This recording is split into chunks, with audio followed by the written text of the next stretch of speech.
Hey, what's up guys? So in this video, I'm going to talk all about my first 2 weeks here in Siquijor and tell you first off how the quality of life living on Siquijor Island is phenomenal. Starting with this place that I'm at right now called the Boo Cafe. And there's a few others that are similar to this. There's actually quite a few places up in the hills, up in the jungle with incredible views, great food, great coffee. We're here for breakfast. I got some friends visiting. I'm also going to talk about the real challenges that I'm encountering, the real downside of trying to get a setup here in Siquijor. I'm going to leave that to the end. But at the beginning, guys, let me just show you some highlights of the last 2 weeks, places that I've been. Some of it's going to be just this current vlog. Some of it's going to be videos that I took from the other day, mix mash of things to show you guys things to get excited about and things to do if you're planning on coming here. All right, Boo Cafe, here we go. Tour number 1. This place, guys, is all about this. Look at this view. Unbelievable. Look how unique this place is. I mean, this is photo worthy. People come up here, they dress up just to take a few photos for their Instagram or Facebook. Got the nets all across. You can lounge out. I don't know why people are on their phone with a view like that, but oh, spelling, here you go. Boo Cafe. There it is. The ride up here from the main highway of San Juan is probably about 8 minutes. There's a couple of bumpy parts. The roads are not great in small sections, just FYI. Let me just give you a quick idea on price. Yeah, ranges from about 300 to 500, maybe a little under 400 average. You got free Wi-Fi up here. Pretty awesome.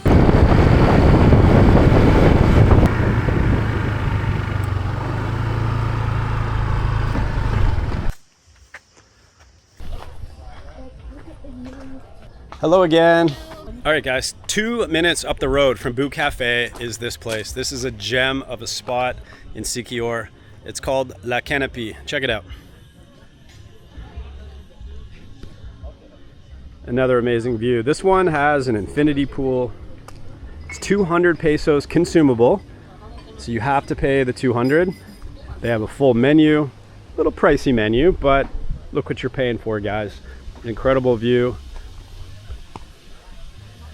I think these little hut areas here you have to reserve. This one you do not. They have a little fire at night. Candles all around here, guys. If you come here at nighttime, it is so cool. In fact, I think we're gonna come back here tonight. Definitely a top spot. These are the reasons that I love Siquijor, guys. It's got so many cool places like this to check out. They have resorts you can go to. You can just enjoy them for the day. You pay a small day pass.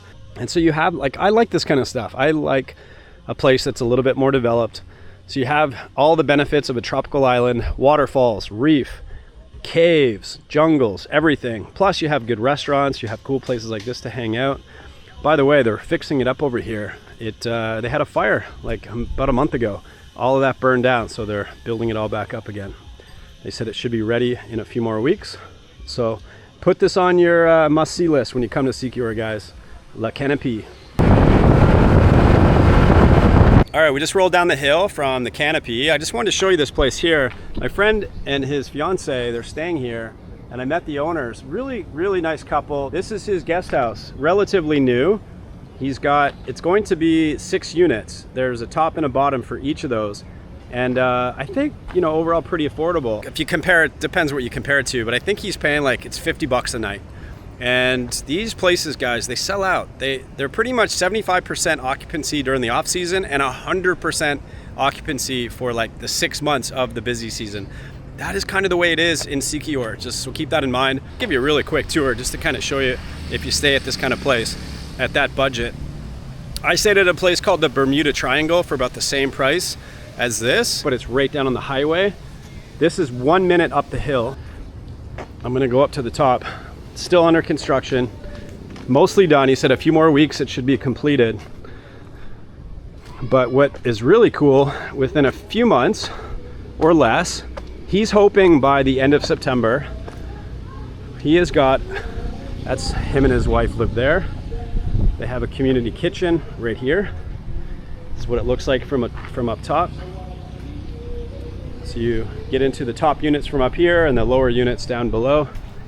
But Look at this view, you guys. So he's building a big deck with a bar right here for the guests. What? It's okay. Shh. Look at this, you guys. So it's just being constructed right now, right at the beginning. But what an amazing view that's going to be. Big deck with a cafe and bar for the guests, for friends. He said you can come up here and yeah, I think most of these places, they're just consumable. As long as you're coming up here to buy drinks and buy food, there's a lot of these kind of places around Siquijor where you can just enjoy the view. And a lot of them have really good menus. Like, I'm quite impressed with the kind of food and drink options. So there you have it. It's an option to put on your list of places to stay. And inside the units are nice. They're just rooms. It's like a hotel room. Not huge, but very nice and like pretty much brand new. Quick correction, my buddy said he paid $105 for 2 nights. Keep in mind too, it's kind of off season right now.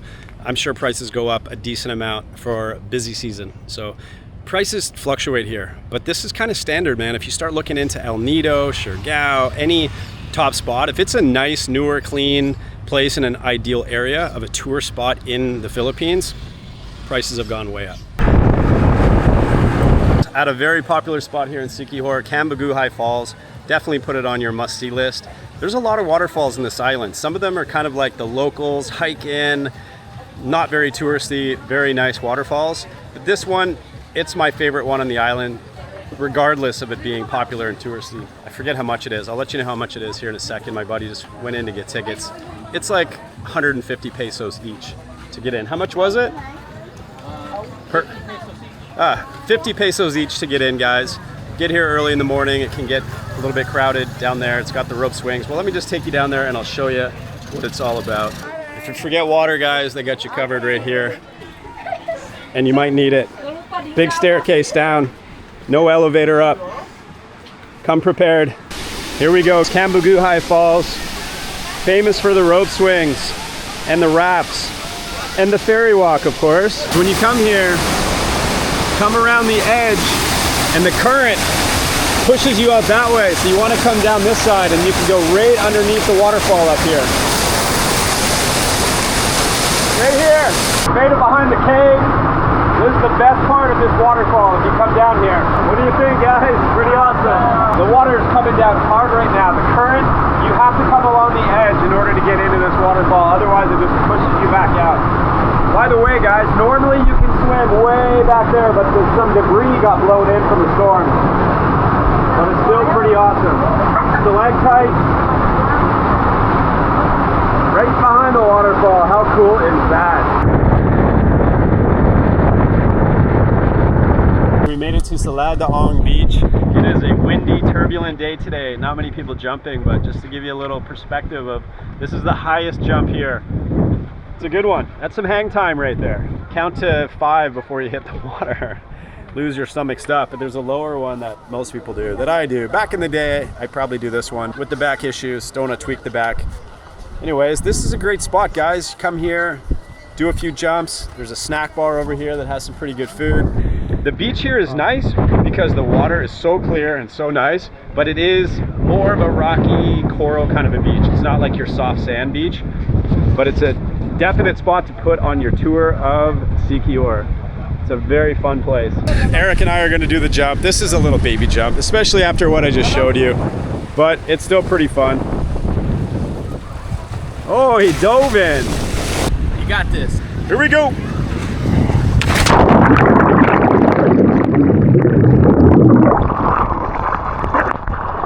I know, so lame plugging the nose, but I hate water in the nose. All right, big guy, here we go. Woo! Hey, what's up, guys? It's Explore Day today. Got some friends visiting from out of town, so we are touring the island. And one thing I like about Siquijor, it seems like once you feel like you've discovered the whole island, there's a whole new section you've never been to. And today we're checking out some of the out-of-the-way beaches. So there's some popular beaches that you can check out that are very touristy and close to the resorts that are very nice. A lot of them are near marine sanctuaries, but they have a whole bunch of, more locals beaches scattered around the island that are a little harder to get to. like this one, but the hike-in was incredible. It added to the experience, and now I feel like I'm on a completely different island exploring something different. Some of it reminds me of, not quite as big, but the limestone cliffs here that are similar to El Nido, which is beautiful, and the coral and the reef right behind me out here. It's a flat, calm day. Incredible swim. So my friend here is just asking one of the local kids here to get some buko out of the tree. Here he is. Look at that. Guys, just finished a full round of buko. Some energy after the swim. About a 5-minute swim and it just drops off. Beautiful coral, clear water. You can see for days. The visibility is insane. But what a backdrop, limestone cliffs. Living the dream. All right, guys, I am back at the place that I'm staying at to wrap this video up, to talk about the flip side of things, guys. So I think you can get the idea from the video that I've showed you so far. There's plenty to do here, guys. There's plenty of nature stuff. I just showed you a little bit. You could go for days checking out different things, from beaches and waterfalls and hiking and beautiful rides. And what I showed you, a lot of that was, the weather hasn't been really that good. So it's way more beautiful on a sunny day, and it's great. All of that is fantastic. There's tons of restaurants, guys. There's tons of cafes. There's cool stuff happening here, like what I showed you, at the beginning of the video, Boo Cafe and the Canopy. Like, how kick-ass are those places? It's a unique aspect of, Siquijor and what they're doing here. And there's more than what I just showed you, and there's more things coming. There's more things developing for what I consider a good quality of life, where you have plenty of things to do. There's also live music. There's lots happening here. It's fantastic. Another thing that I didn't mention here that's important is a gym. There's a few really good gyms here. The one that I've been going to, I'll show you some footage right now. It's great. It's air conditioning. It's new. It's clean. It's got all the equipment. That's super important for quality of life, or a good place to live. Another thing is, in terms of food, yeah, I'm not, eat out every day. I mean, maybe you do, and I like to eat out a lot, and that's a perk of living here because there's lots of restaurants. But when you want to cook at home, there's lots of produce you can get here. There's little markets all over the place where you can get your fruits and veg. There's a couple of small markets here also where they have like some imported things, things that you don't even normally see at big grocery stores, like when I was in Cebu. And it's specifically, I think, for a lot of the expats that live here. Imported, you can get your pesto, you can get, some places have peanut butter, so little random things like that you might miss from back home. There's a couple of little shops here that sell stuff like that. But for the protein, you can get your protein here on the island. There is a higher price here for sure. I don't want to ignore that. Things are pricier here because everything's brought in from like the bigger islands and from Dumaguete and Cebu or whatever, wherever it comes in from. But there's a store or a grocery store called Belchris, which is in Dumaguete, which kicks ass. It is a fantastic grocery store that I've heard about for a long time, but I recently checked it out for the first time.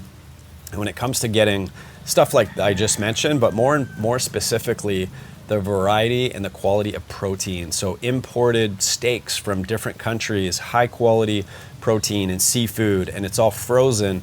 And so the majority of restaurants here, the middle to upper end restaurants, they all get their meat from Belchris. Belchris delivers here once per week. You can order on Wednesday. No, you order on Thursday, they deliver on Friday, or whatever it is.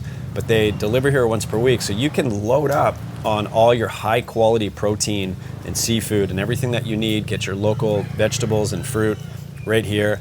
There's no issue. There's no issue with that. It literally, this island kicks ass in all the ways that I was hoping it would. It covers everything that I would want to have in a place to live. So I'm very happy about that. I'm satisfied, and I think that this could be a place that I was hoping as far as being able to live for a longer period of time. Oh, and also the community here. Locals are very friendly here. I love that. And there's a even bigger expat community here than I thought. So check. Lots of amazing things that are turning out to be what I was hoping. Here's the problem, guys. And this problem, I'm starting to think that this could end up being a real stinker when it comes to actually making it work here, to be able to live here longer than just like a month or 2 months or something like that, just for like a little mini chapter and experience. But if you want to live here long term, you have to be so open-minded, so flexible, so tolerant of certain things when it comes to finding an actual place to live. Here's the problem. if you, and I'm gonna admit right now, I definitely have a certain standard that I'm comfortable with, that I want now in my life as far as where I live. Not high end, not super fancy, nothing like that, but just a certain quality of comfort, what a lot of guys are looking for. They have that here. They actually have amazing places here, and I've stayed in a lot of these places that are super, super nice to just moderately nice, and I was optimistic that something like that would be able to come about. Here's the challenge. Those places, guys, they're vacation rentals. Every place, guys, that is at that standard that I'm talking about has the opportunity to make much better money if put on Airbnb, if rented as a short-term rental. Location plays a big part of this too. Anywhere in the island, I'll say, if someone owns a place that they want to rent, their first thought is Airbnb, vacation rental, and maximizing the rate, especially during the 6-month busy season. So that doesn't save you just being in a remote area. Everyone's gonna try to tap into that. So that creates some challenge. The other thing is location. If you do want anywhere relatively near San Juan, most don't do long, like month to month. Most just won't. They're just doing just fine as a vacation rental. So you start to kind of get further away and look at your options. And then you're often getting, just to be blunt, a lot of junker kind of places, overpriced. That's a large percentage of the options here that are at least in a price range of say 20 to 35 are often not the nicest places, and anywhere else they'd be worth maybe 10K a month. And so the places that are nicer and further away, I saw one that was decent, livable kind of place. I'll get to the place that I'm in now next. But this place was in Maria, but it was like remote Maria, like up in the mountain, super nice couple. They built a property up there, and then they built a sort of a side studio thing. But it's like 20 minutes up a remote, dirt road up into the hills. And then when you make your way down, and there's nothing up there, and you come down to town and you're in small little Maria, which I love the area. It's absolutely beautiful. But now you're another 45 minutes from there to get into San Juan to go out for dinner at one of the nice restaurants or the cafe. So you don't go to San Juan often if you live down there. So it's for people that want that remoteness.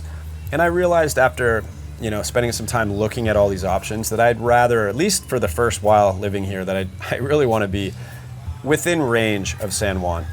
So the guy that I met here, he ended up moving into that place that I felt was way too remote. He loved it. He's a musician. He wants to be up there, up in the mountain, total tranquility. And if that's your thing, guys, you can find some options. I think he was paying, it's $25K, it's a studio, and it's probably an hour outside of San Juan, up in the hill, just middle of nowhere kind of thing. So, but there's not even a lot of those. There's not even a lot of remote decent options. That's the challenge. Some of them weren't as remote. I went to a place yesterday that was about maybe 35 minutes from San Juan, further than I'd like to be, but I want to play all options, and I get there, and it was a junker for $35K plus electricity, no AC, no generator, ripped up couch, an overpriced junker, and that's their month-to-month rate.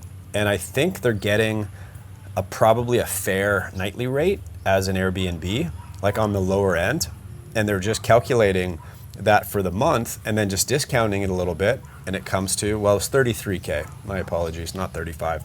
33 for a real bare bones kind of a junker, to be honest. And I mean, I wouldn't pay 10K to live there because it's not in an area I want to be, and it's just a really junky place, right? There's water leaking in one area.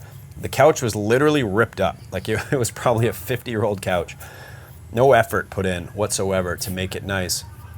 Lots of these places that are popping up. I'm staying in a tiny studio here, not in an area that I want to be. It's a great couple that own the house, and it's this compound. There's these units back here, and this couple did a long-term lease here, and they're going to try to turn this into managing these Airbnbs.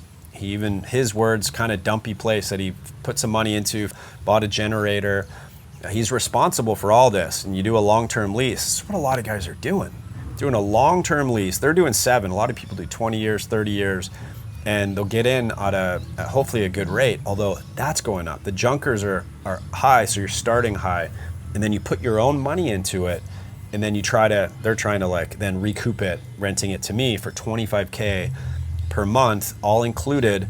But here's the kicker, even if I wanted to stay here, which honestly I don't, it's just not where I want to be. It's just too far from everything.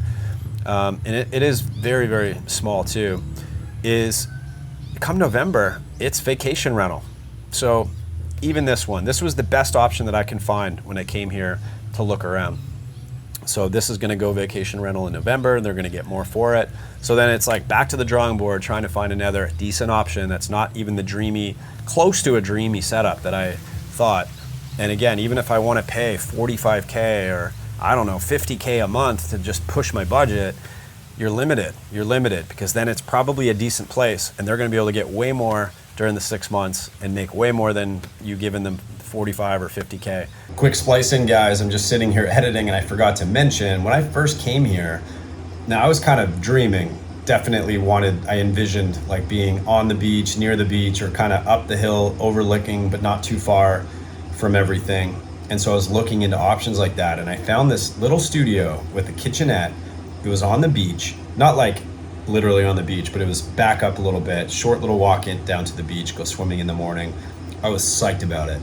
So she had this little area, she had multiple units, rented them on Airbnb.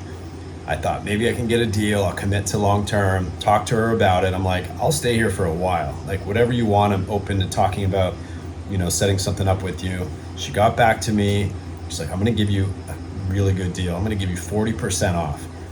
And it ended up being $123,000 per month for a little studio in San Juan on the beach. And that was the reality check right there, that nothing like that. The vision that I had, I was dreaming. It wasn't gonna happen. So that's where I started to kind of, change my perspective. And it was nice. It wasn't fancy, it wasn't over the top, but it was nicely put together. The compound that she had, she was doing very well on Airbnb. She was probably getting a decent amount per night. So that's how that price came about. And it didn't make any sense for her to charge any less than that. There's luck involved, guys. There's timing involved. I get it. And I know people live here and they found options and they're happy with what they found.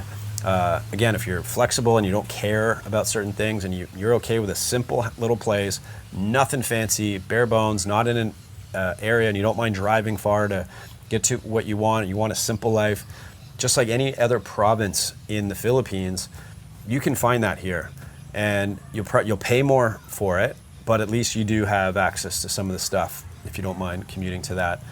I think I made my point clear. These are challenges that I am facing, and here's the thing, man. For me, I'm willing to be flexible, I'm willing to be patient, but I'm also not desperate to live here. This was kind of an experiment. Either way, I'm here enjoying my time. I love it, and it's an experience, and it'll always be a place that I come back to. But if I don't find a place that makes sense for me, that I feel like this works budget-wise, where I want to be, living the lifestyle I want to live, I came here with an open mind, optimistic, but I'm a realist too. So relaying back to you guys, I'm talking to a lot of people and seeing how it works here. Yeah, it's going to be challenging. Let me make this final point here that I started to touch on, the long-term lease. This is what guys are doing here. So if you're open to this, you find a place, you say, I will buy this, or I'll take this junker from you and I'll commit to 20 years or 7 years. Then you put your own money into it. You fix it up. You make it what you want it to be, because it's hard to find that. You fix it to the level that it's comfortable and it's cool, and you find something that's in a decent location. Although these things, you're getting pushed out for this too. You're getting pushed away for the long-term leases. So many people are doing that. So this guy's looking for a new one, and he found one. It's a 1-bedroom. He's like a total dump, and they want 20K for it. And then he's got to put all kinds of money into it. But if you're on your own and you're looking for a long-term lease, they're hard to find. Now you're responsible for hiring people. He's like unreliable. He's having a hard time. Something breaks down, something this. You got to put money into it. You're managing all of this stuff, and then is that the dreamy setup? Now you're like, your life is complicated. Your life can be stressful. You're doing all these things, and at the end of the day, it's not even your place. You're just trying to house hack, essentially. You're rental hacking to try to make something work for you. But it's an option, and I know some people have made that work. but that's a long commitment. I would never do that unless, man, I lived here for a year and I'm just certain that it's worth it for me. But yeah, that's just not what I'm wanting to do. I do my own, I got my own house back in Florida, I got my own investments, and I don't think that's where I'm at, but a lot of guys are. Or you get married and you build a house and you go all in with that. But it's an all or nothing kind of a thing, and that's just not what I'm looking for. So if this relates to you guys, I'm just trying to let you know my perspective, what I'm experiencing here in Siquijor. So I'm gonna ride it out for a while. I'm just enjoying my time here, but yeah, it's looking like it's gonna be tough to pull off for like a long term, like normal living, more of a little chapter experience, but it's all good. Thanks for watching, guys. Appreciate it. Take care. Bye.